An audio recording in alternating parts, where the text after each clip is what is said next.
мен Нурхат балама дагы ошондой 46 жыл сахнадан кетпей кармап турушун каалайт элем.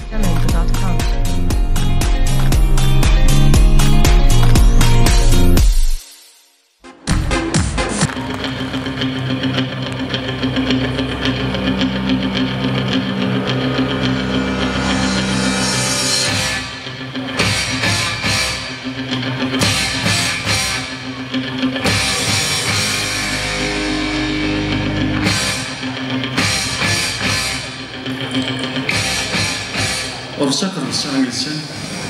Kırgızca.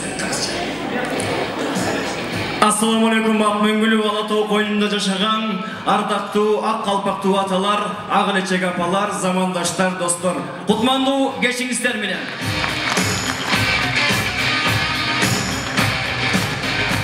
Konser. Geçeresizler. Toyda bile istiyorum. Kimlik konser? Nurhat Dokturbek. Noşunday ağayın bir tuğandar Nurhat Dokturbekov'tan Emre konser. Жаздағы күлкі күзге жетеді, күздегі күлкі жүзге жетеді. Noşunday Nurhat Dokturbekov'tan жаздағы күлкі күзге жетеді, күздегі күлкі жүзге жетеді аттуу кереметтүү күлкі кечесине хош келиңиздер.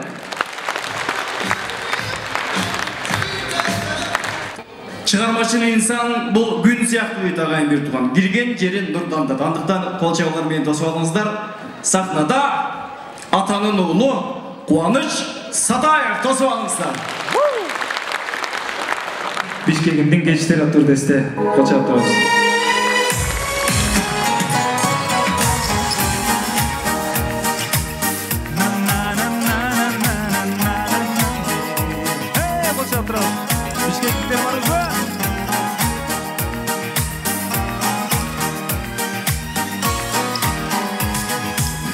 Жаз келип өлүп күчү байлағанда жүрөктөн сүйүү ташып кайнаганда бактылуу болдум эле өзүң менен сүйөм деп айткан сөзүң эми кайда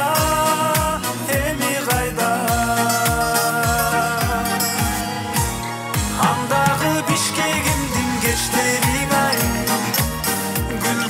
жалын жаштык кездерим ай буйрумай колдон учкан ак сүйүмдү эстедим ай андагы Бишкегимдин кечтериң ай жылдыздуу жалын жаштык кездерим ай бир кезде колдон учкан махабатты эстедим ай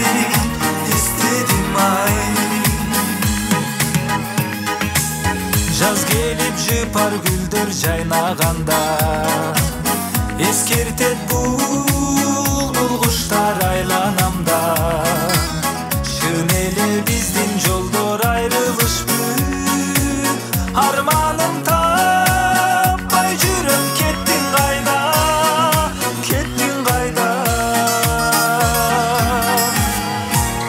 андагы Бишкегимдин кечтериң ай жалын жаштык кездерим ай буйрубай колдон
жалынжаштык кездерим ай буйрубай колдон учкан ак сүйүмдү эстедим ай андагы бишкегимдин кечтериң ай жылдыздуу жалынжаштык кездерим ай бир кезде колдон учкан махабатты эстедим ай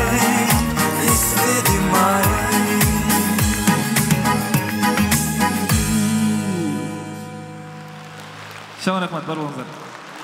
Қуаныш Сатаев. Қолшаңыздар мен тосуалыңыздар. Сахнада Нұрхат Доғдырбеков. Маңдайы жарық, өзі арық. İçinde giri жоқ бала. Мен içimde girel емес, мен içimde майда жоқ. Ассаламу алейкум. Урматтуу кыргыз элим, бүгүн мынакей кыргыз кудулдарына жаңы өсүп келаткан кыргыз кудулуна, кыргыз кудул жигитине салым кошолу деп, кыргыз кудулдарын сүйүүчүлөрү бүгүнкү концертке кош келипсиздер.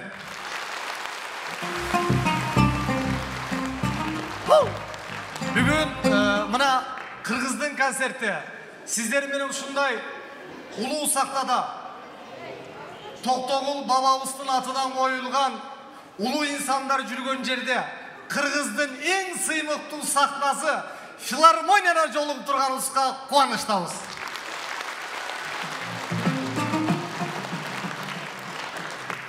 Эми күлкүгө өтүп баштай берели. Жайгашып алсыңыздар, кандайсыздар? Кечеги өтүп кеткен 8 март урматтуу апалар, жеңелер майрамыңыздар менен март айы баары майрам, март айындагы майрамдар куттуу болсун. Мен эми башынан баштап айтып баштай берейин. Мына былтыр концерт коюшубуз керек эле. 30га чыкканымда коем биринчи кудул концертим деп ниет кылгам. Жараткан Алла ниетин берет экен. Болгону мен карантин болорун билбей ниет кылып отурмун. Былтыр карантин болуп калып, быйыл коюп атабыз. Мына карантинден аман эсен чыгып алдык, оруудан сакаялы. Карантин аябай кызык болду мага. 5 ай үйдө. Бул шашма кишилер үйдө отурган жаман экен. Бул сабырдууларга жакшы эле болду. 5 ай үйдө. 3 балам бар, аялым 4-үнчү баласы болуп алгансың. Тамак жеп атсаң төкпөй же деп коет. Карантинде ар түркүн кызык окуялар болду. Кол ачык берешендер мына аябай берди. Бирок кээ-бирки мына орусча айтканда жумот деп коюп, ушундайлар да болду. Бир маска менен чыгып кеткендер болду карантинде. Бир маска. Саргайып кеткен. Кызарып, үзүлүп калган жиптери. Ар түркүн болду мына. Бирок карантинден мына чыгып, азыр Кудай буйрса жакшы жолугушуп атабыз. О эжелер отургузуп алыңыздар мына. Орду менен отургузуп аткан ушул эжелерге да рахмат мына. 30-40 жылдан бери иштешет. Булар көнүп калган, үйүндө да жөн жүрбөйт. Үйүнө конок барсаң, кудаларды партерге отургузат. Кичинекей балдар чыккыла балконго дейт. Көнүп калган, отургузуп алыңыздар, жайгашыңыздар. Мына мен кечеги айымдардын өтүп кеткен майрам менен куттуктап, айымдар жөнүндө дагы анекдоттордон, жакшы юморлордон айтып берейин. Биз эркектер аял затынан, Алланын буйругу менен аял затынан жаралат экенбиз. Төрөлүп, ак сүтүн эмип, чоңоюп, эр жигит болуп, кайра аялдын койнуна барып, ошол жерден кичирейип, шу кирип кетет экенбиз.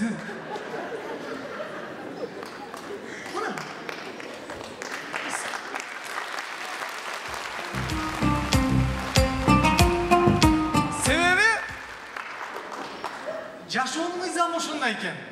Аял кааласа молдо кылып, ажы кылып өлтүрөт экен. Кааласа профессор кылат экен. Кааласа генерал, кааласа эл артист, кааласа жөнөкөй ата. Кааламаса, эгер каалай турган болсо, бомуш да кылып коюшу мүмкүн экен. Кааласа инсульт кылып өлтүрөт экен, кыйнап.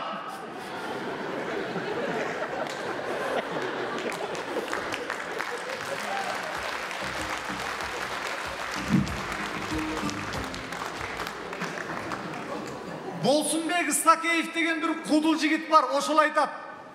Эненин таман алды бейиш дейт. Эмнеге эркекти аял затына жасқан. Эми таманды да бейишти да аял затына жасқан. Неге? Атанын таманы бейиш эмес. Эненин таманы алды бейиш. Себеби эркектин таманы кайыкта гана жүрбөйт. Аялдын таманы кухняда жүрөт. Спальныйда жүрөт. Жалаң жакшы жерде жүрөт. Ал эми эркектин таманы жүргөн жерде адам жүрүшкө болбойт. Кантип эркектин таманында бейиш болот экен деп жараткандагы аял затынын таманына бекиткен экен. Баарыбызды эне табат. Кечеги 8 март айымдардын майрамына арналат бул сатира.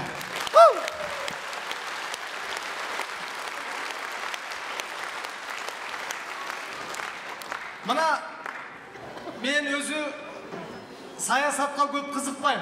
Бирок кээде кызыгып көрдүм, бардык мамлекеттерде мындай маданиятты пикет болот экен. Биз ошого үйрөнүшүбүз керек экен. Карасаңыздар, көп мамлекеттер мындай аккуратно чыгып пикетке мындай кетсин, бай кетсин.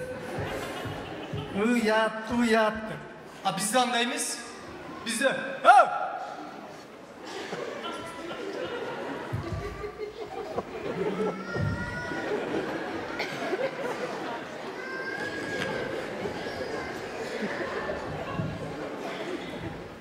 Деотур эле кетирип коет экенбиз биз.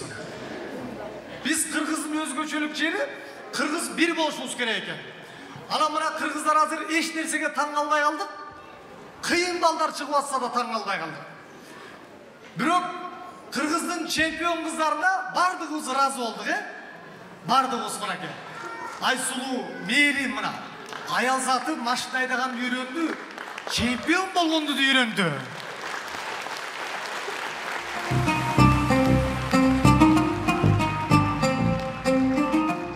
Мен ойлойм, келечекте Жамиля, Жазгүл, Сайкал, Айгүл, Мээрим балбандардын аттарын атап атат. Биз жүрсөк ошол жерде. Эркин бар бекен, эркин. Эркин жок. Балбан болуп атат. Аял затына машина айдаганды үйрөтүп койгонго эркектер биз эмебиз. Себепкербиз. Тойго барганда ичкенде аялым айдап алат. Деп отуруп, булар соолукканда бербей коюп атат. Эрте менен сайдыкка тургандан ээринип, эркектер жалпы келебиз. Аялыбызга берип коюп, ошо менен бербей коюп атат. Бардыгына өзүбүз себепкербиз. Бирок аял заты мен үйдөгү эле бир нерселерге салыштырып көрсөм, аял заты үйдө колдонгон эле кичинекей пияла болот экенсиздер, пияла. Биз чайнек болот экенбиз. Чайнек. Эркектер үй бүлө бага чайнек. Бирок байкасаңыздар, пияла келатканда чайнек дайыма жүгүнүп турат ийилип.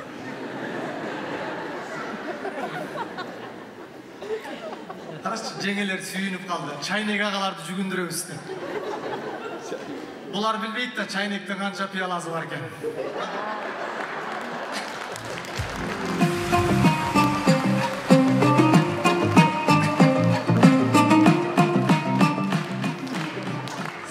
Март күнү бир жеңебиз аябай катуу майрамдап келип, түндө башы ооруп, күйөөсүнө жаным суу алып келип берчи десе, күйөөсү жат, кычкач мээң чукуу боламаз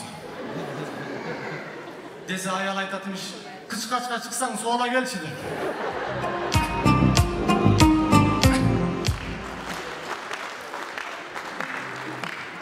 Бир жигит Россияга барып аябай иштеп, үйүнө айтпай, розыгрыш кылып келе турган болуптур. Үйүнө келсе эле, аялы жок. Балдар отурат. Апаңар каякта? Диско клубка кеткен. Баягы байкем диско клубка барып, бирөөгө 1000 рубль берип, ушул жерде мен аялым бар, чыкырып берип койчу. Баягы кирип эле чыкырган кеткен жигит бир аялды чашынан арбап сүйрөп келип машинага отурса, тиге бул менин аялым эмес. Бул меники, азыр сеникини алып чыгам деп атат.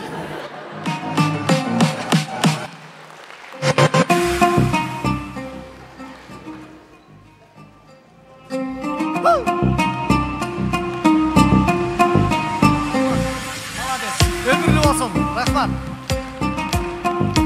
Rahmat.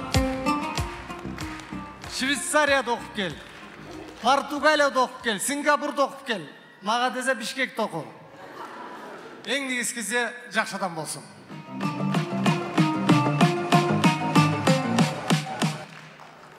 Bir ağız tündü aybay kursağa açıp gelip kukünyanı karayıp eş nerse yok. Kastrurkan açat eş nerse yok. Cini gelip ayalım. Tur.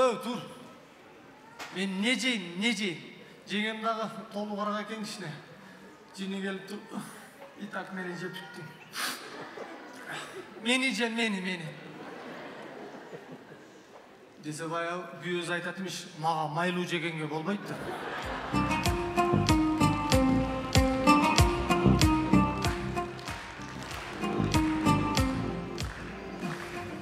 Mana Rahman Razıkov ustatımız bizni sakta kalıp gelgende antrakt ekенин bilbey kelgenmiz. Uşu filarmoniyada konsert alып барып kalıp, konsert alып барып атканда эле бирөө айтып калды, антракт dedi. İçimen oyladım, бұл антракт деген, по-моему, реп айтат окшойт.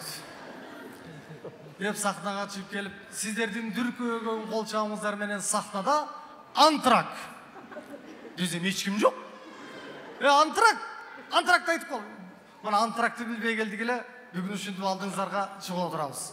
Могу гүлдү эмнеге тура эмес коюп койбодумбу? Мен мурун сахнага чыгып гүлдүр алып көргөн эмесмин. Бери каратып коюп коеюн, Бери каратып коюп коеюн, эже. Сиз да карап отурдуңуз ушу гүлдү мынакей. Аял затын дайыма мактап турушубуз керек экен. Бир жигит ушундай келинчегин макташ экен, сен сулуусуң, сен ажарлуусуң, укмошсуң деп мактап, жүрөгүнө ыйман келип жараткан Алладан. 3 күн дават коруп келип эле аялым мактабай калыптыр. Анан келинчеги, жаным, сен мени айбай макташың келе коп, неге мактабай калдың? Десе күйөөсү минтип коет дейт.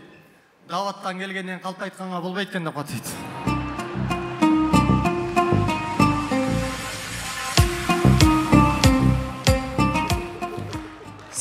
Жалган сөз үчүн болсо да мактап туруш керек экен. Бирок аял заты дагы эркектерди мактап турса, жигиттер элбирип турат.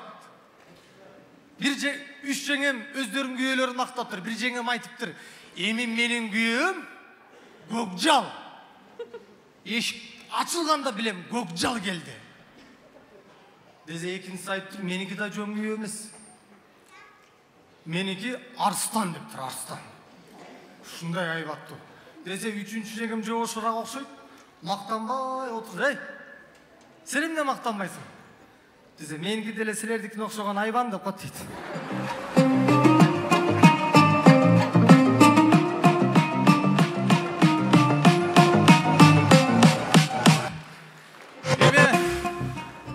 Кол чабуу деген, могу негизи биз эки алаканыбыз менен кол чабууну кол менен негизи көп иш кылат экенбиз, урматтуу туугандар.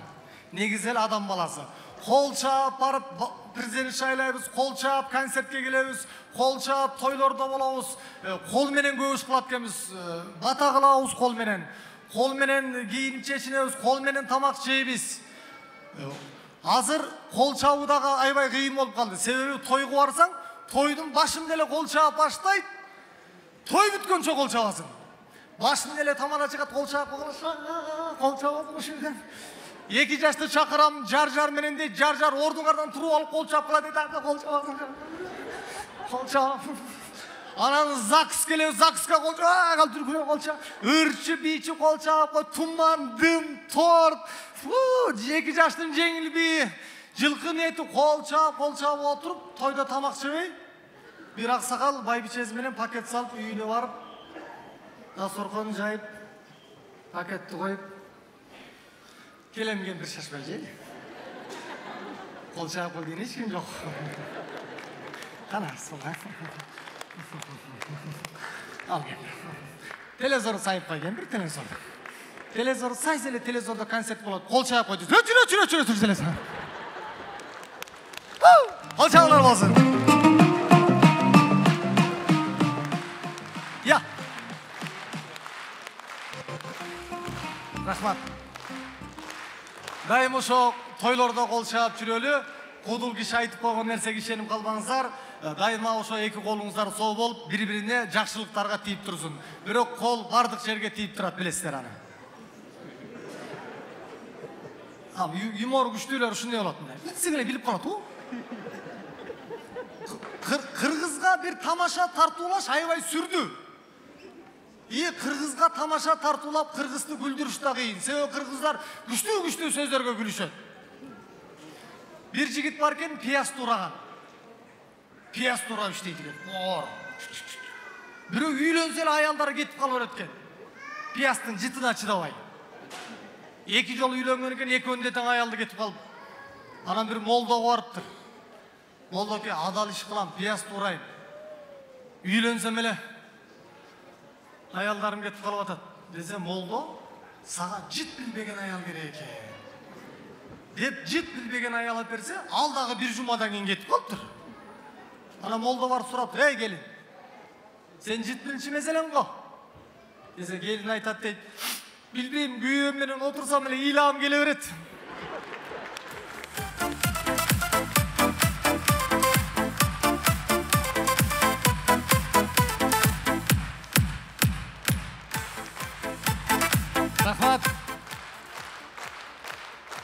Рахмат. Мына могу тартып аткан жигитти караңызчы. Бул өтө чоң иш кылып атат. Бул кыргыз кудулун дүйнөгө таанылтам деген жигиттердин бири, Улук деген оператор. Эми өтүп калды, ушу жөнүндө сүйлөп кетейин, барыңыздар көңүлүңүздөр бурулуп калды. Мына азыр клиптер башкача. Мурда клиптерди билесиздерби? Муктар Атаналиевдин Ак толкундар деген бир клиби бар. 4 эле киши тарткан. Шопур, ал түшкөн эмес клипке. Камерачы, анан Муктар Атаналиевдин жанында бир кыз болду. Ыр башталат. Арзумду кимге айтсам толкундарга дегенде Муктар ака сууга бутун салат көлгө. Көктөгү арзумду кимге айтсам толкундарга дегенде бир кыз басып баратып минтип коет. Анан кайрымасы келет. Ак толкундар дегенде көлдүн үстүн тартат, каргалар учуп атат, чымчыктар кетип атат. Болду, клип кылып туруп эле бизге берип койгон. Азыр башым айланып, аэропорт, самолет конуп аткан, кагышып аткан, ыйлап аткан, мындай шырт клипти бүтүрүп коюп атат мына. Бирок биригип кылган иш кыйын экен. Ушу клип тарткан кыргыз ырчылар менен да сыймыктанып коюшубуз керек. Себеби биздин кыргыздын ырчыларынын ырларын көрүп атасыздар. Кимдер гана ырдабай жатат. Биздин кыргыздын оончулары мыкты чыгып атат. Бирок азыркы заманда ырга караган ырчы көп болуп кетиптир. Бир ырды экиге бөлүп ырдап атат. Аке, эми сиз аксакалсыз, башын ырдаңыз, башын. Кайрылас мен ырдайм, мен окугам, опера балет окугам, кайрылас. Ырга караганда жашырлар да чыксын мына. Концертти баштап кеткен Обончу, Тотомидин, Кубаныч Сатаевдин байкелери болуп, ошолорго дагы чоң ийгилик.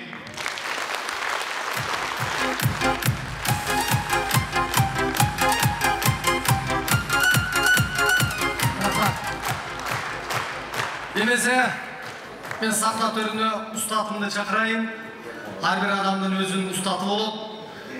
Мен устатым менен аябай сыймыктанам. Себеп дегенде бул устатым абдан билимдүү киши. Кудул деген гений болуш керек, кудул деген акылман болуш керек, бардыгын күзгүзөш керек деп тарбиялаган кудулдардын президенти десем де болот. Сахна төрүндө Рахман Разыков.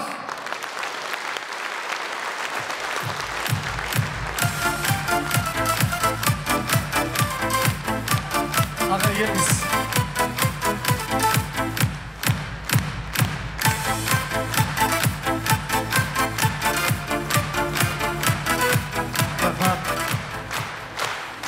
Агайым, көп жашасын агайым. Бул Рахман Разыковтай кудул дагы жок, мындай устат дагы жок. 4 жыл Рахман агайдын колун иштегенде каерден болосуң деп сураган. Каерден экенин билбейт. Азыр бир аксакалдарга салам алейкум десең эле, каерден болосуң? Сүйлөшөр адам болом да.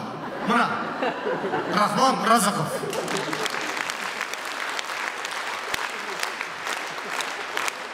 Рахмат. Саламатсыздарбы бүгүнкү кечиңиздер менен.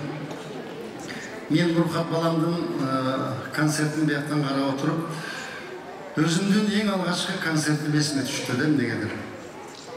46 жыл мурун ушул Нурхатка окшоп birinci жолу концерт койгон экен. Ошонун бери 46 жыл өтүптүр да.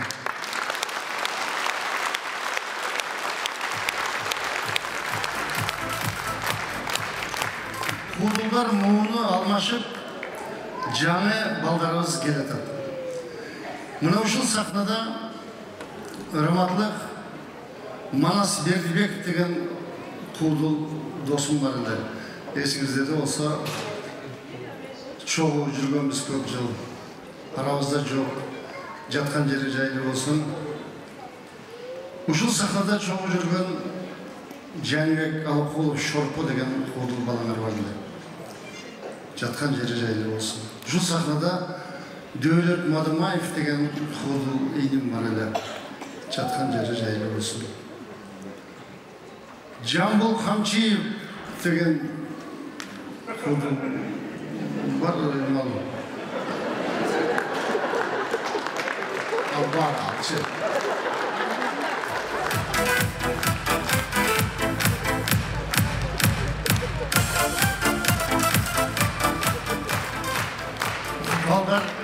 Балдар алмашат. Балдардын ийгилигин көрүп сүйүнөт экенсиң. Себеби Кыргызстан биз кандайдыр бир кантип айтсам, Кыргызстанда куудулдарды даярдаган мектеп жок. Мына ошол мектепти мен эң алгачкы болуп ачкан кишимин. 2000-жылы ошол мектепти ачып, демөөрчү издеп, биздин жанрга акча сала коеюн деген бизнесмендер дагы жок. Бирок бир жигит макул болду. Себеби ал ошол маалдагы бийликке оппозицияда жүргөн, ар кандай чындык үчүн чыркырап, шунда бир талашып жүргөн жигит болчу. Бүгүн бул балдардын сахнага чыгып калганында ошол мектепти ачканга чоң каражат бөлүп жардам берген адамды айтпасам болбойт. Себеби ал мектепте мен ача турган мүмкүнчүлүгүм жок эле. Материалдык жактан ошол адам чоң жардам берип, бүгүн чогуу келатабыз. Ал биздин театрдын башкы демөөрчүсү Ташиев Камчыбек Кыдыршаевич.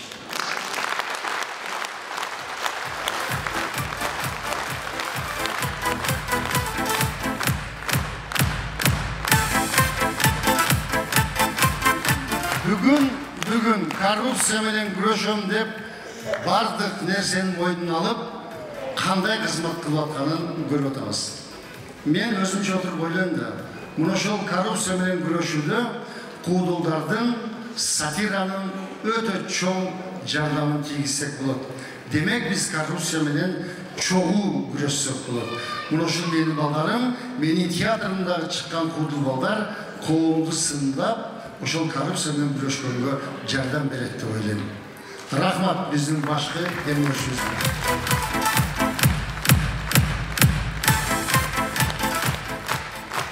Саламатсыздар, урматтуу телебөрүүчүлөр.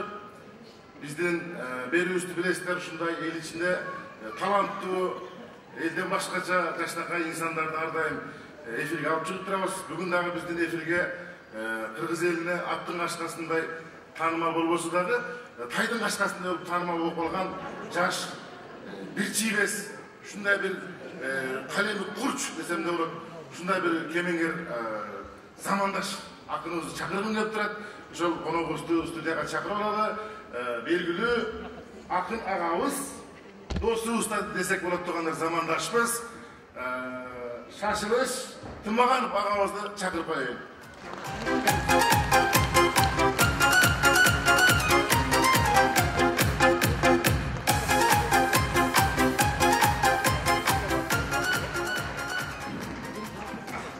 Hoş geldin. Hoş geldik. Azamatsınlar, sizler benim talantımды düşündüңөр. Ben kança jeri var, koy vereyim dedim, 3000 so'm vereyim, çağırıp koy telefonu. Efirge tuttum. Bunlar oku olayınız mı okumaydı? Efirge, deme aytты, sizdin bir çiğbez hakkını kendinizdi. Yaşlar tanıştırdın. Ayttınız mı? Aytıla sarda koyup ayılında жүргөн dediniz mi? Mağarga çeyin düşmedim, bir malumat verdim. Alıkul Osman'ı süzgön ısık gölde, buldak süzgön de. Aytan emez okşaydı.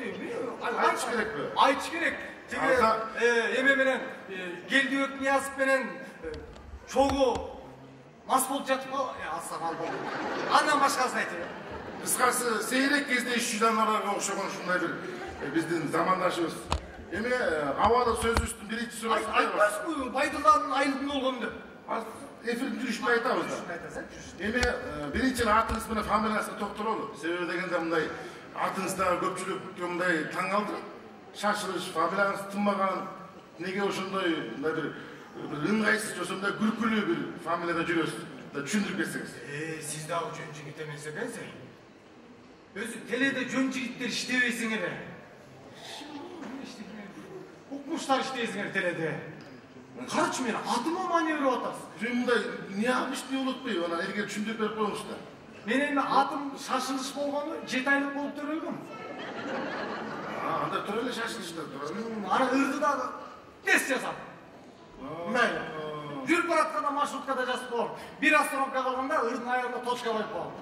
Угуп жүрөсүз да, өтө мындай такыр башка акындырга окшогон бир талантыңызды Эч окшобойт. Эмнеге фамилияңыз тынмаган? Тынмаган болгон себеби мен атам көп бир тууган болгон. 12 бир тууган. Такырттын бар эмес экен, аны айылдан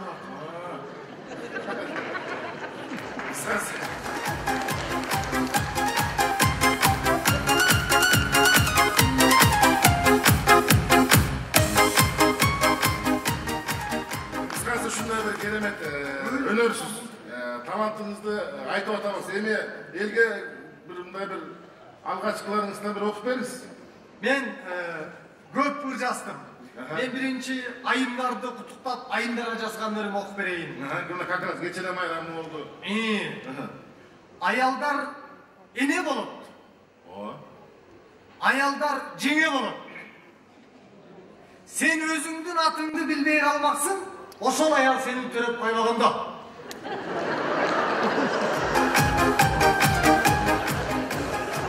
Көрдүңүзбү? Майнеси. Не деген сөз бул? Мына. Карачы. Аял төрөбөсөң, сен каякта жоксуң да тура. Карачы. Сөздү түшүнгөн албар, сиз үйгө конокко чакырайынбы?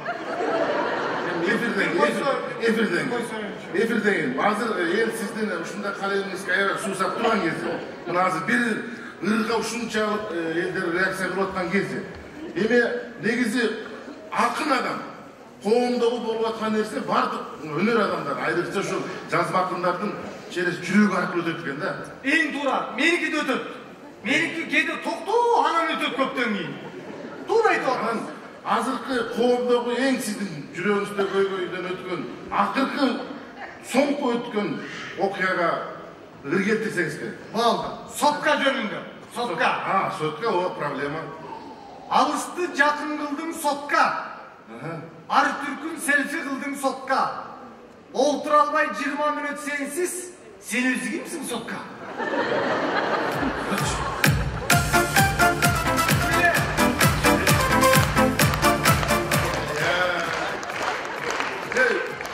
Анча адам соткага минтип айта албайт.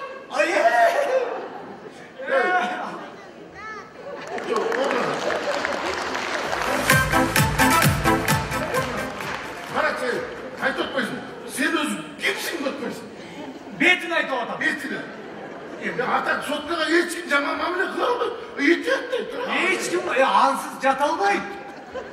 Деген өмүрдүн бир өзүнчө бир бөлүгү болуп калады сот. Мен ана бир жакшы жеримчи. Ол саясат жөнүндө жазбайм да. Ана болбой эле бир жазсам окуп берейинби? Окуп бересиз мына. Саясат жөнүндө айтпайм деген. Кыздарды өпкөн назик оозум менен мен Насыбайга окшош ошолорду жазбайм деген. Карачы. Не? Кыздарды өпкөн назик оозум менен деп атам, назик. Мен аларды айтпайм. Болбойт. Оозумда айтканга болбойт. Болбойт. Көрдүңүзбү? Карачы мындай. Как жүрөккө сайганда болот. Нөлөфтөн. Мен жанагы Болсунбек Стакеев деген кудул бар го? Ошого дыр жазгам. Кана? Болсунбек Стакеевдей кудул Кыргызда аз. Үйүңө барсаң кой союп эт аз. Карантинден кийин ошол кудул болуп калыптыр, тас. Çoğun kılır jasın, çoğun kılır.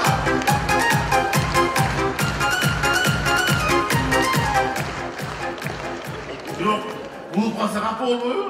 Yok. Al öte jakşı adam. Öte jakşı adam. Sen bana bunday adamdın fizikal kemçilikte aytmayıp dep koyuyordu da anan. Ova. Size mi başka da bir temalarga ötüyor için? Yok al kapı olmaydı. Ağa bir geri alıp barsan ele olur da. Anda sen anın tilin tappa durbaysın mı? Ova, oşondurgan en jүйүп турат. Характери да жакшы, характери да. Болгон ушу холодильникте эчтеке койбойт да ошол жерге. Эми берекелүү болсо керек да анан. Өтө бейли айланайын кол ачып алган эле берип жүрөт. Мен могу классикалык берилим бар да, классикалык. Муну классикалык дейм. Айылда жер көп, шаарда эл көп. Шаардыктар айылып бүтөт, айылдыктар каймак бүтөт. Өзү адам баласына жерден башка ким түтөт? Бонкүйле, тоңуңда суроо. Тоң кийип жүрдүм. Карачы. Россиядагы бир туугандар, силерди сагындык. Келсеңер экен, эртерээк дегендерим бар. Эмне жалдырай берипсиң да карачам да. Жалдырай бергем. Элчи деп турат. 5 деген сан деп көргөн, 5 ачар жолду көп көргөн, 5 каты менен жашап көргөн Рахман Разыковка дегендер жазган. Мен баарын да эле жазып кете бергем. Жасат экенсиз. Мына эме болсом да агай деп да койсом болот. Мисалы үчүн 8 март айымдардын күнү туурабы? Бул эркектер жөнүндө деле бир атайын бир майрам кылып, бир коргоого алса болобу эркек бакчыштуу деле. Эркектер жөнүндө жазган мына. Айтыңыз ушуну. Erkekler etiyаттап жүрөсүңөр аялыңардан коркуп. Бирок эркектер дуктуу болгула дедим. Мындай бул кара сөзгө да кетет. Улуу сөз. Кадешка сразу берипсиң да. Дуктуу болгула деп. Өтө. Эми ар теманы козгой бербей. Мен талантымдычы аялымды багып айтайын, түшүнбөйт. Мындай окуган эмес. Билимсиң, түшүнбөйт. Siz kıraçı terli otasın. Benim önümde çıkıyor.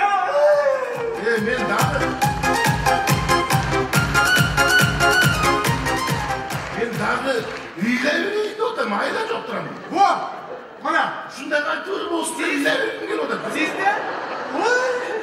Kıraçı, cana telefonu bana jaktı, tasirlenip kaldı da sporumda, yürüyümde kayra kaytan o canamda. Sen kimsin telefon dedim bu? Düşünmen adam kaç, bomba. Nasip olsun benen sayasatta aytpayım bu adam kızlardı ötkön. Ötö. Sen bana akırkımday, soňku, özünüzün tabitinizge jakkanlarınızdanday, üzündü kılıplar, kıskaça aytıp ketseniz. Жаштар атасын папаш дешет, апасын мамаш дешет. Булардан не дешет? Менде де бар махан, мен айтам апа деп. Бизден үйүбүздү багып жаткан атамды айтам бахан деп.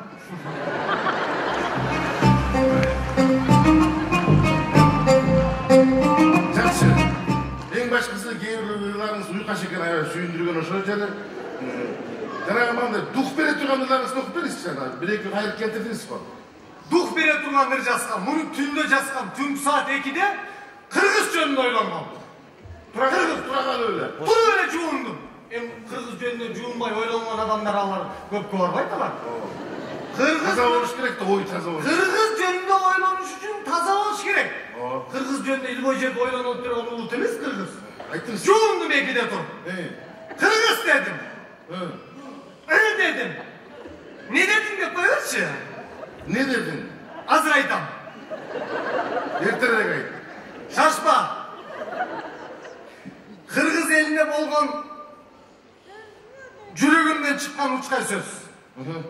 Kırgız eli köp emes. Kırgız elinden karşı suragan emes. Kadır suragan el bolsun. Söğüp salgan itlerimiz kırgızlardı kapmasın.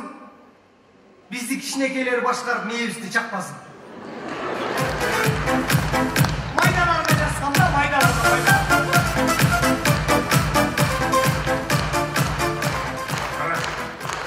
Bütün de ömürdü kamtıklar. Oşol jana maydalar var mı? Mayda olup булар мелочтар. Өтө жакшы. Өтө жакшы. Мына эми абдан кубанып отурам сиздин ушундай эфирге келип отурганыңызга. Соңку şu жалпы элге бир мындай эркин микрофондо болот, сиз акындыгыңыз менен бир чыйбайсыз мындай төгөт өссөңүз. Мен андан күчтүү сөз айтам. Акын болом деген балдар барарга жер таппай жүрөсүңөр. Барсаңар акча сурайт. Мага келгиле. Оригинал акындар бизде.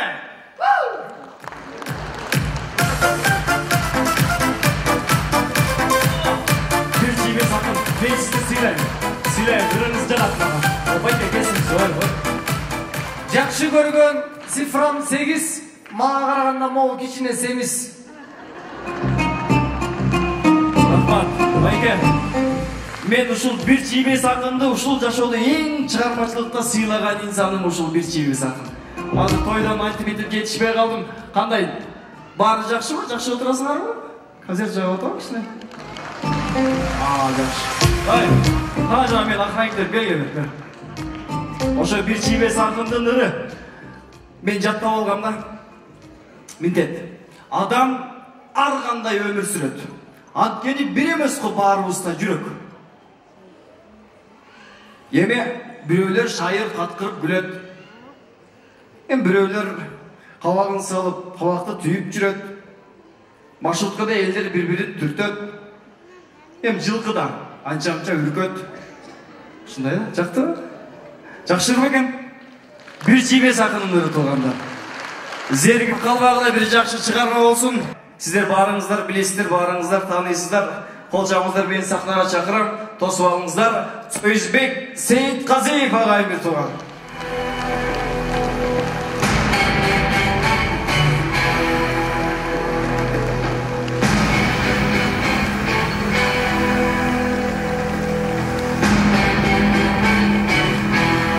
Рахмат.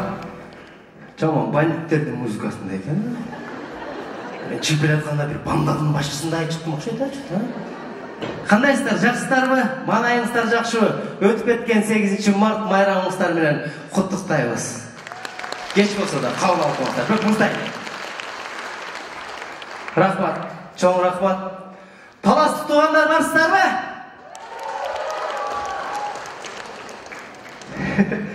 Что-то акыркы жылдары таластар көп кыйкыра албай калдыңар, Мурда талас деп, дейт азыр. Талас деп. Не болгон сиздерге? Биз нерсе болду? Жакшымы?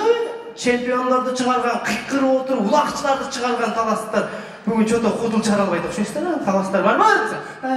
Дейсиз. Талас барсыздарбы? Нурхатем таластың кулуну, таластан чыгып жаткан жаңы кудул. Талас дегенде эмнени элестетебиз? Фасоль? Фасоль көтөрүп келсе, фасоль деп кыласыздар. Талас дегенде эмнени элестетебиз? Манас, коркпой эле ата бергиле. Таластыктар дегенде кыргызстандыктар не дешет? Таластыктар дегенде кыргызстандыктар эмне дешет? Өпкө дейт. Өпкө. Өпкөсү дардаңбай, мактанчак деп айтышат. Туурабы? Ал эми өпкөлөнгөнгө, мактанганга шарты бар адам гана мактанат да. Дүйнөнү дүңгүрөткөн Манас эпосунда Манас атабыздын ордосу таласта болуп атса. Мекен үчүн, эл үчүн жүрөгүн коркпой окко тоскон Чолпонбай атабыз таласта болуп атса. Бир Чыңгыз дүйнөнү кылыч менен басса, экинчи Чыңгыз дүйнөнү калем менен басып алды. Ал дагы таласта болуп атса. Анан таластыктар мактанбаганда ким мактанат ол? Кенен мактанып жүрөбүздөр. Негизи эле кыргыз элинин баары эле мактанчак болот. Мен Токтогулдан болом, просто токтогулдуктар мактанабыз, биз мындай биргизбей тонкий мактанабыз. Таластыктар яркий мактанат. Мактанбайт делем, болгон эле сүйлөйт, просто ошону мактанып аткандай көрүнөт да, мындай Тайкем менен келатам деген сөздү биз мындай Тайкем менен келатам деп айтабыз. таластар башкача айтат да мындай. Прокуратурада иштеген тайгамдын үйүнөн келет ал. Сен прокуратурада иштесе прокуратурада иштейт. Ошол үчүн мындай мактанып аткандай сезилип кетет да. Бүгүнкү Нурхаттын чыгармачылык кечесин чын жүрөктөн куттуктайбыз. Ушул Нурхатка бир кол чалабыз. Себеби муну мен өзүм баягы агайым сыяктуу мактана берейинчи. Мен өзүмө алдым. Алдым десем мындай тура эмес үчүн койгондо экөөбүз чогуу бир концерт коелу, чогуу жүрөлү деп Кудай буйрса таласка да барган атабыз жакында реклама кылып коелу. Мүмкүн барып калсаңыздар кирип каласыздар дегендей. Акыркы жылдарда мындай бизде мындай башкача жашап калдык, мындай башкача жашап калдык, мындай жашоонун башкачага өзгөртүп жашап атабыз. Мындайча айтканда өзүбүздү спокойт этип, өзүбүздү сооротуп жашап калдык. Байкайсыздарбы? Өкпейсіз да, өзі торотында. Россияға деле барып иштеп келишет. Бирок келгенден карасаң өздөрү соротчатка. Россияда жакшы, тажик менен өзү караганда бизди жакшы көрөт. Эми орус Россияга барып, нар жак бир жагын тазалап берип, ишин кылып берип атсак, бизди эмне жаман көрбөйлөр. Площадьтан чыкпасак, бакырбасак турабы? Түркияга барып келгенде деле өзүбүздү сороткула да. Түрктөр бизди жакшы көрөт, башкаларга караганда кардашим деп. Апасын багып берип аткандан кийин биз эмнеге жаман көрбөйбүз? Турабы, биз аларга жамандык кылбасак, бар ишин кылып берип атсак мындай. Анан мындай машина алып калсак дагы өзүбүздү сооротобуз, мурдагы Союз жаңы тараганда машиналардан бүт айтчы. Орус аксакалдан алып. Гаражда эле туруптур. Айдап атыптыр. Өзүбүздү сооротобуз. Азыр машина алсак, мындай сооротуп калдык. Аял кишиден алдык. Садикке ана мектепке эле айдаптыр. Башка эч жака эле айдаптыр. Биз ойлойбуз да, аял киши машинаны төгүп чачпай жашынакай айдайт депчи. Ден соолугу нормальный, акыл эси тунук, жаны бар эркекти шалдыратып коюп аткан аял машинага кантип берем дейбиз. Соратабыз,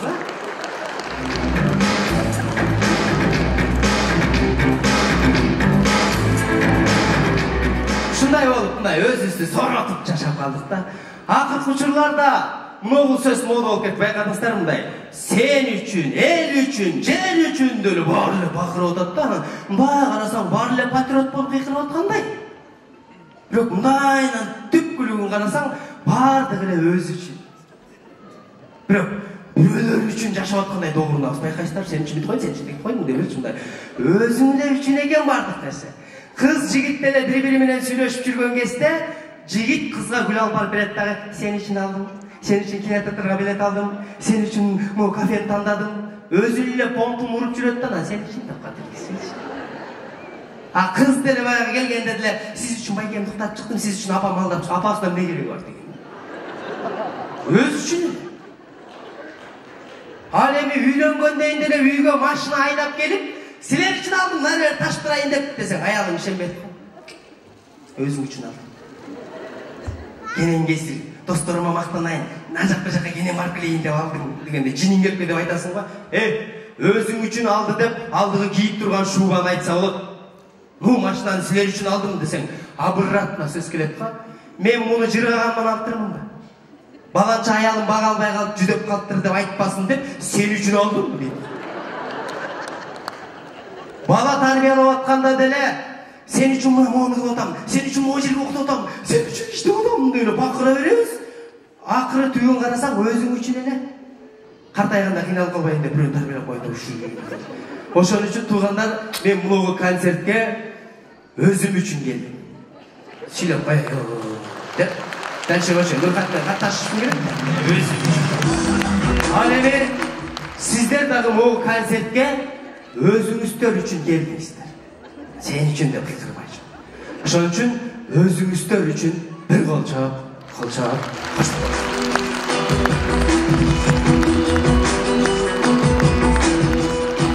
Бүгүнкү керемет кечиңиздер соңулансын. Нурхатка ийгилик каалайбыз. Сиздерге чоң рахмат. Баракалла. Рахмат. Созбек Сейитказиев агай бир турган эфирден бөлтүр. Бул таң калба программасы.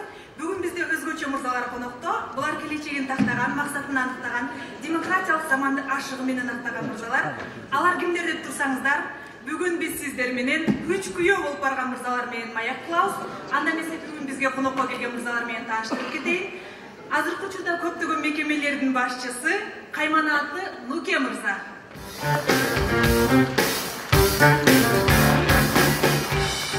Жана ошондой эле алдыңкы бизнесмендердин бири Рыся мырза конокто. Нуке мырза. Эркектик катары сизге күч күйөө болуп барганыңыз намысыңызга тийген жокпу? Неге намысыма тийет? Эми бул тарыхта болбогон нерсе болуп атпайбы? Неге тийет? Атамдын алдына бир жылкы берди. Бир уй берди, 100 000 сом берди. Колума алтын саат тагышып, суусар тебетай кийгизип, 16 окшош Мерседес менен ортозго лимузинге мени салып алып кетти. Кыздарды сөйкө салып алып кеткенде эле алып кеткен турбайбы? Дал өзү. Кетип баратып подружкаларыма тийишип, аяштын могунан качан шашлык жейбиз деп. Кымбат күйөө болуп турсуз. Өтө. Анан намысыма тийет азыр. Мына биз жакшынакай. Биздин ресторандагы да той болду да, ресторанда. Кадимкидей жанагы кызды алып келет го? Мени да алып келди. Ошондо кандай болуп калды? Сизде бала узаты той болуп калабы? Бала узат, точно айттыңыз. Бала узаты той болду экен. Бала узаты. Той кандай өттү? Эми той болгон кыздарды түндүк менен киргизет, мени ат менен алып кирди. Биз сирктен бир ат таапты, боз ат. Охо, эми сирктин аты экен, адамга көңгөн ат. Костюмшымды кийип, бабочканы тагып отуруп алгам үстүнө. Көп эле жарашып калдыңыз. Ошоңойдон жетелегимойдон кирип барды эле, мага да ыр болду. Менин балам бара кой деп бир кызырдап атты. Бакытыңды таба кой, айдай балам, жан балам, кудаларга жага кой деп бая ырды укканда эле өзүмөн өзүм элбирип ыйлагым келип чыкса болобу? Анан бир куплет таштай бериңиз. Ыйлай берип, аттын тискинин тура эмес тартып берген экен, ат секирип келип тепти да. Кимди тепти кокуй? Тамаданы. Тамада ким эле? Борончу Кудай берген. Тийбей калды. Кудай сактап. Өтүп кетти. Эгер Рахман расып болгондо точно келмек. Балким. Анан ошентип той болду. Туугандарым чыгып сүйлөп, болгону кызыктай тос болуп калат экен кичинеме. Ошол жери айрым болуп атты. Тос айтканда. Эмне деген тостор айтылды? Эми балам барган жердин кудалардын огородун гүлдөткөн күйөө балдардан.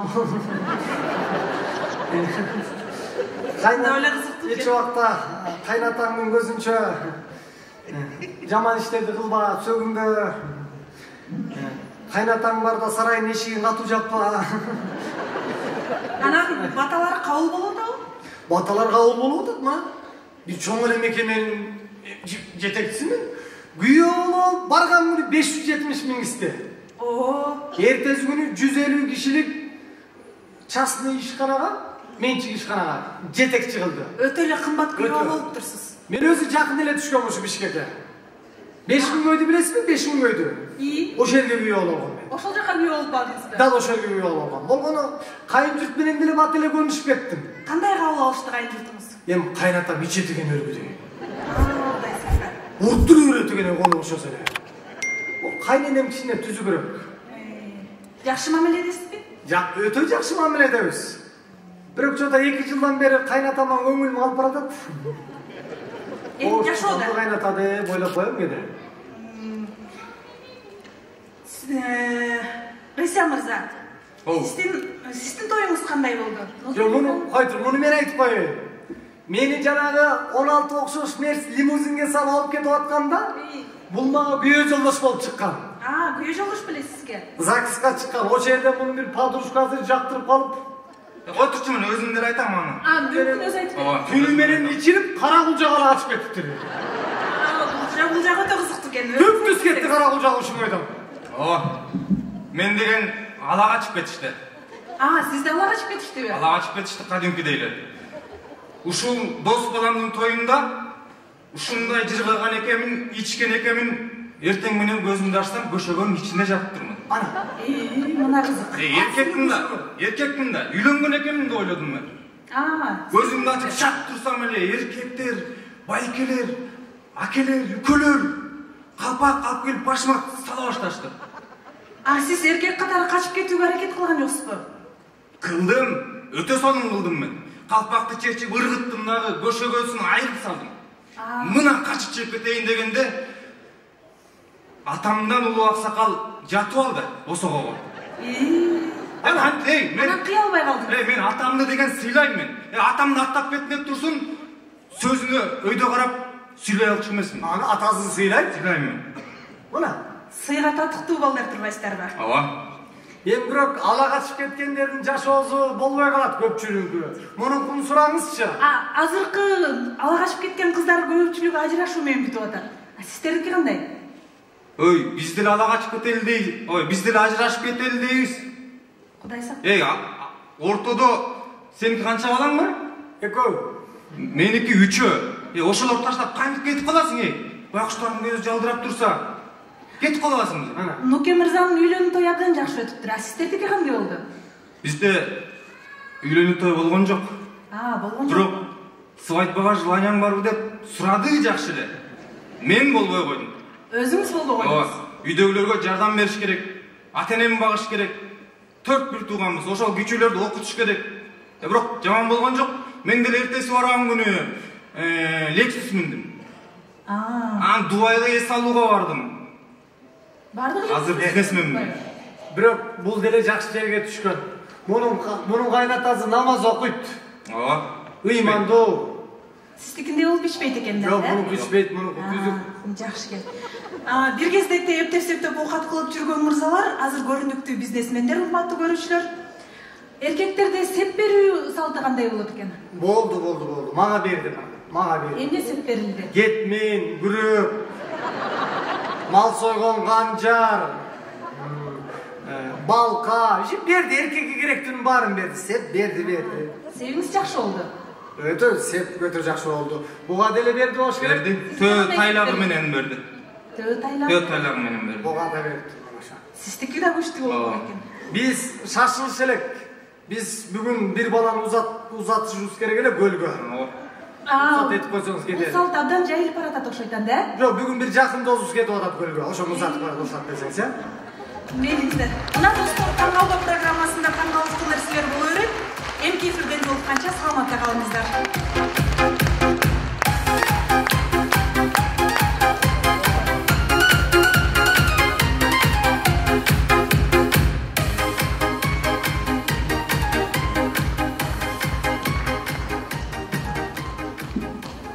Мирлан Байков түшүндө уктуп атып эле чочуп кетип турган аялы минтип калат дейт.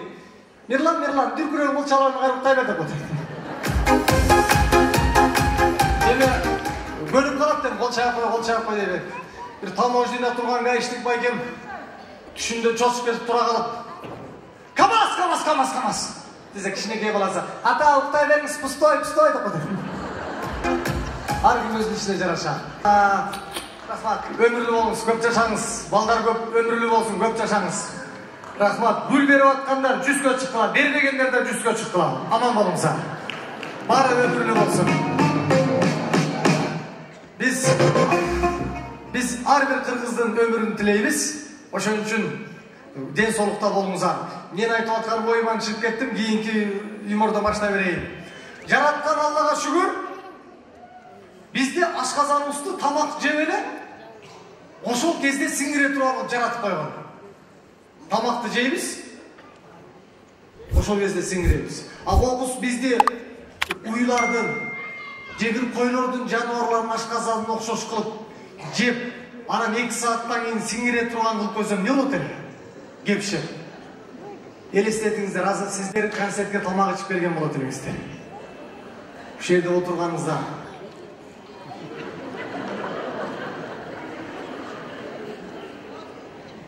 Олкондогулар.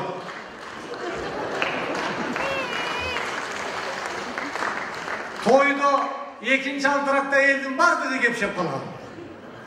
Бир ырчыга чалып, ала ырдап берип коесуз десең, мен 1 саат мурун тамак ичип албадым, кепшеп аттым эле дейсиң. Эгерде биз ошондой кепшей турган болуп жаралып калган болсок, анда ойлойм, биздин Кыргыздын чоңдору дайым эле кепшеп жүрөт болуш керек деп.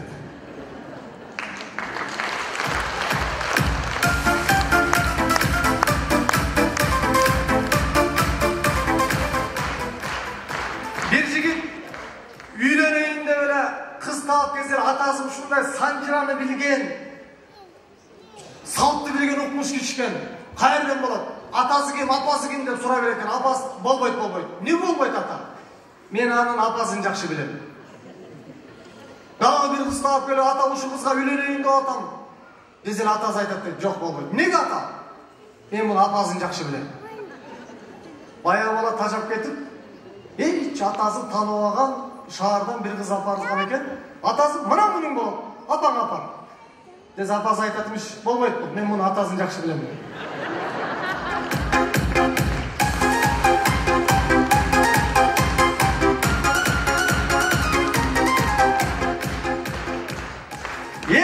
Ömrümde futbol alıp barbagan bir kommentatör bayca. Komentar geçip kaldı, şampiyonat neri olup polfinal eken. Ömrümde futbol alıp barbagan bir diktör ayla çoktan futbol alıp bar depti. Al nauştuki tağıp mınday kızırıp oyun başlanıp ketти. Жетишпей kaldı uçaşkanға. Qarap tur neden başlaşın bilbey kırgırda tur birinci tayın bitip kaldı tur oşente oturdu. Başlamayısın depti. Yengen deptir 3. tayında başlattır. Futbol çempionatı Braziliya, Portugalya. Şunday gel. Esep 2-2, 4-4, 5-5, 6-6, 7-7. Bunlar tenis turbay da bot deydi.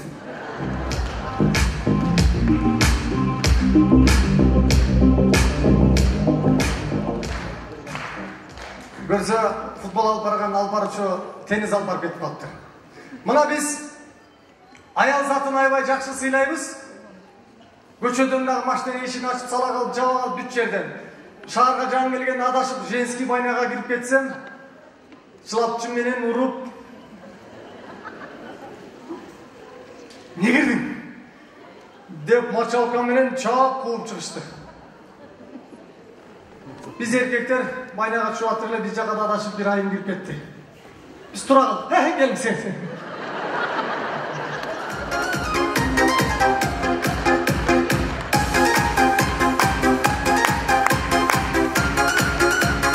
Yemekleri var. Massaj, şıpırgı, sorpa, sıy деп koyat. Mana 23 fevralda ayınlar mayram qatarı dile görбейт. Oşo 23'ünde bir baykem tündө aybay үйүнө келсе, аялы куттуктап койгондун ордуна тийиш этmiş. Gel Süpermen. Мен аялым мени Süpermen деп калыптыр го. Tamam içi ol Süpermen. Töşeğimi salıp koydum jatı ol Süpermen. Dese güyöz jinin bele. Senin dele meni Süpermen деп kalgasın. Bir gana Süpermen şındın sırtından tursasın iyi olata koydu.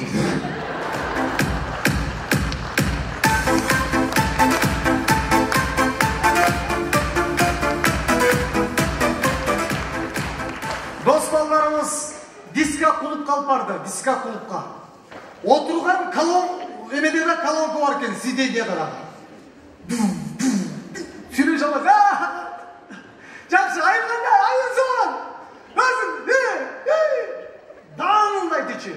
Yaşındaki uşu filarmoniyanın kınday bolgan sahnası varken bir karındaşın bilegeni sahnaga çurkap çıktı. Sahnanın ortasına temir kazık sayıp koyuptu. Anım ne sayıp koydu desem abi. Bayağı kızga Mişaytet okşop jul salayın деп hareket kıldı. Бар öyle temir gaz karmap mınday tartıp gördü. Bolbodu. Mınday kılıp gördü. Bir vakti oroldu mındayına.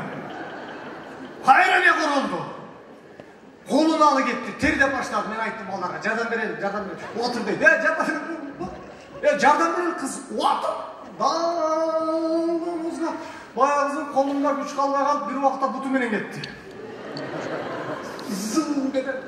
Zıl çık. O şeyin gibi oturup kız çarçap kalganda men çurkat çıktım sahnaga. Çurkat çıkıp temir gazga jabış kaldım. Мындай айланып тиги кыз эми атушы кичпейли кыз экен. Атушы рахмат айтты. Ey рахмат бол. Десем бар, ошондо бая бир убакта темир газ сынып кетти. Администратор келип кууп чыкты. Мына жакында 25 май келатат. Жаш кыздар ошондой жылтырак темирге кыргыздын кыздары жабышпасын, балдары адаш болсо да жуп салсын.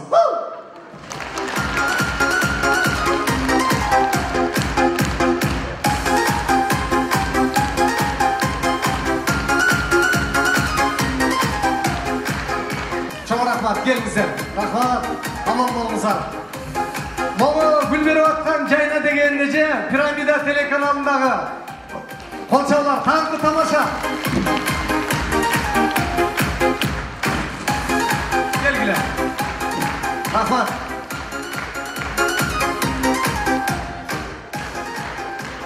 Рахмат. Сайтыра жиги менен кетип адашып кетип атат. Эми башка планетадан да бүлдүргөнгө аракет кылып көрөлү. Самолет. Мына кыргыздар самолетко эмелеп отуруп учуп баштады. Ошондо дагы биз башкача самолеттер учуп калдык. Биздин самолетторго учканы баратканда сөзсүз түрдө токтоо болуп каласың. Ушундай болуп калды биздин самолеттер. Бир аксакал Лейлектен Бишкекке учуп калыптыр. Бир кулагы чалып калат экен, ичинде ремениңерди чечкиле таккыла деп сүйлөп бере берип, Бишкектин аэропортуна самолет коңгондо эле элдин баары түссө, баягы аксакал шымыр-шымыр кетти. Аксакал шымыр-шымыр кетти. Силер асманда кыйдадыңар, ремениңди чечип тактай берип. Жерге түштүм өзүм билем дейтимиш.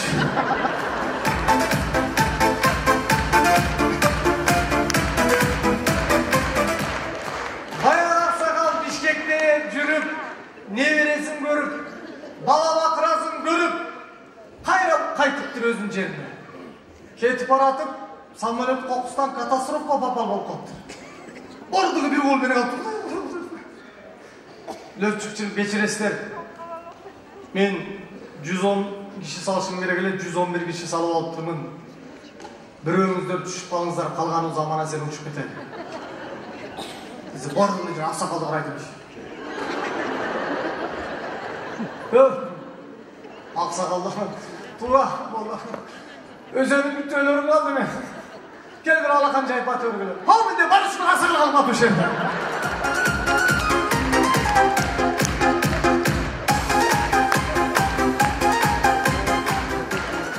Баягы аксакал айылына барса достору сурайт имиш.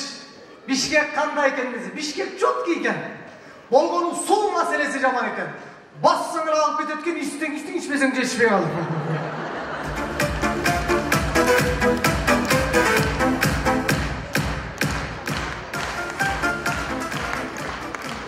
Аталар жөнүндө дагы сүйлөп отуралы, биздин ата-апалар жөнүндө. Бир шаардык алышка айылга тойго барып калып, байбичесинин оозун салфетка менен арчып, соктон коюп, сыйлап айылдын кемпирлери айнап суктаныптыр. Могу чалды карачы. Шаардык экен. Десе айылдык бир алышка мынтип коет. Ал өзүнүкүн эстеп коет.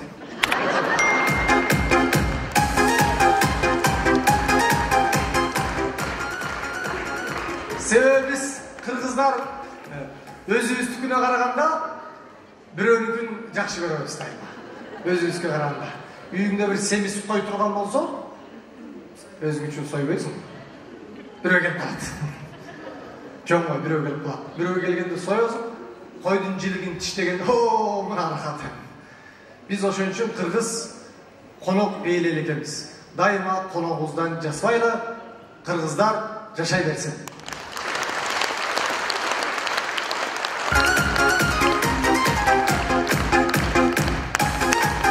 Жаман көрбөйсүздөр, убакытта эмгендерге күтүп алайын. Рахмат. Рахмат. Рахмат, апа. Эже, рахмат, көп жашаңыз. Аман, келе кой.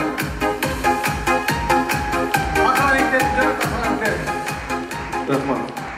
Досым, гүлдү жакшы көргөн ырчыңөр, калпакты жакыбай пакетке тийишпегин.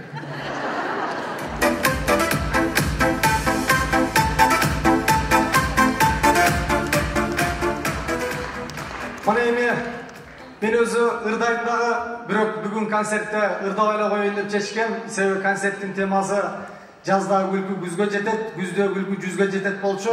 Бирок концерттин аягында азыркы концерттин алып баруучусу Амантур Мусаевди мен сахна төрүнө чакырайын. Жакын досум болот, ушул досумдун диалектен болот. Экөөбүз театральный окуу жайда окуганбыз. Бул кыргыздын сыймыктуу актеру болом деп келген. Мен айылдан куудул болом деп келген. Биз кыргызга конкурент болбой, кошуналарга конкурент болобуз деп ниет кылган балдарыбыз. Эмесе Гүлжигит Сатыбековдун бизге берген бир белеги бар. Жакшы адамдар дос калай деген чыгарма. Нурхат бер баспайын. Кымбаттуу Гөлкө күйөрмандары, рахмат, барыңызга рахмат. Мына Нурхаттын эң алгачкы тушоо кесүү концертин көрүп отурдук.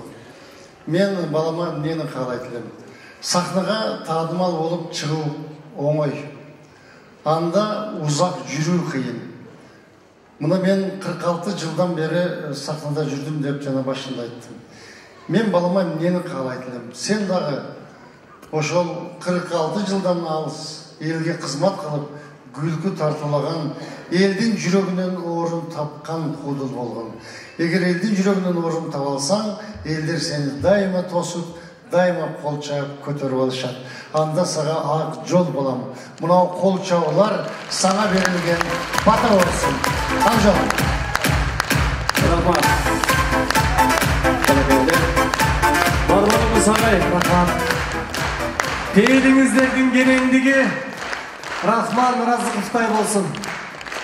Ичиңердің тардығы мендей болсын.